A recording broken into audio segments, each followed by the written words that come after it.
Shalom para sahabat, jumpa lagi dalam renungan harian percikan hati, sabda dari hati untuk dunia yang baru. Para sahabat yang terkasih, dalam menentukan apakah seorang penguasa atau seorang pemimpin itu baik adanya, tentu ada berbagai macam kriteria. Tetapi pada saat ini saya ingin membagikan kepada kita semua tiga kriteria. Yang pertama, tidak bertindak semena-mena.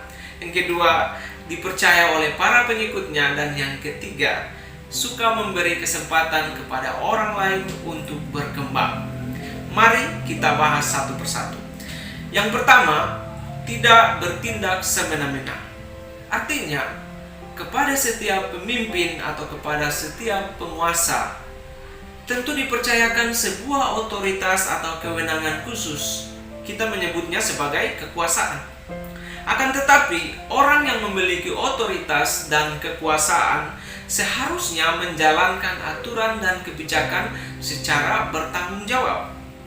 Memiliki otoritas bukan berarti harus semena-mena, harus sesuai keinginan pribadi atau sesuka hati.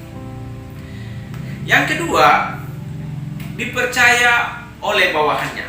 Artinya, sebagai seorang pemimpin atau sebagai seorang penguasa, kita semestinya meyakinkan bawahan atau pengikut kita bahwa kita layak dipercaya.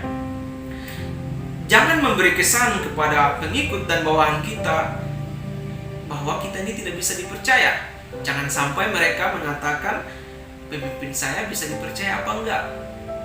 Hal ini harus kita buktikan dengan mengembangkan diri terus-menerus, terus belajar dan membuat inovasi serta kemajuan-kemajuan, meningkatkan skill serta membina mental dan moral kita.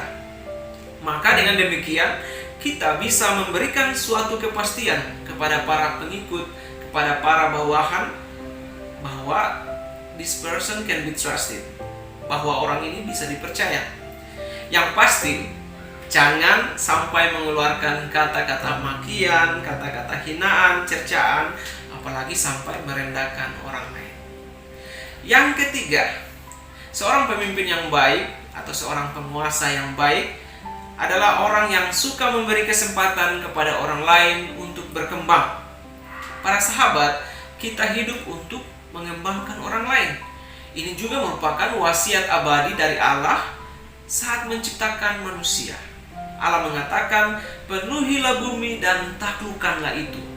Tentu saja kata menaklukkan di sini harus dilihat sebagai upaya untuk mengembangkan, sebagai upaya untuk berkembang. Sehingga sudah merupakan sebuah keharusan dan kewajiban bagi kita untuk membuat orang di sekitar kita ikut berkembang. Segala potensi yang ada harus dikembangkan, bukan dibiarkan tertanam dalam sapu tangan seperti seorang hamba ketiga yang kita dengar dalam bacaan Injil hari ini. Sehingga para sahabat, Tuhan kita itu adalah pemimpin sekaligus penguasa yang baik.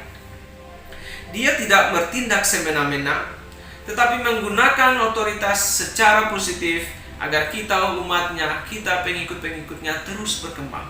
Dia memberi kita kepercayaan dengan apa yang kita miliki saat ini, dengan potensi serta bakat yang kita miliki saat ini. Maka pantaslah kita untuk menaruh kepercayaan kita juga kepada Allah dan belajar dari Allah. Maka para sahabat yang terkasih, mari kita tidak bertindak semena-mena jika kita diberi kepercayaan atau otoritas tertentu. Mari kita kembangkan segala potensi yang kita miliki agar kita dipercaya oleh orang lain. Karena apa? Karena segala bakat dan kemampuan skill kita. Dan mari belajar untuk memberi kesempatan kepada orang lain untuk berkembang. Berkat Allah senantiasa menyertai kita semua, Bapa dan Putra dan Roh Kudus. Amin.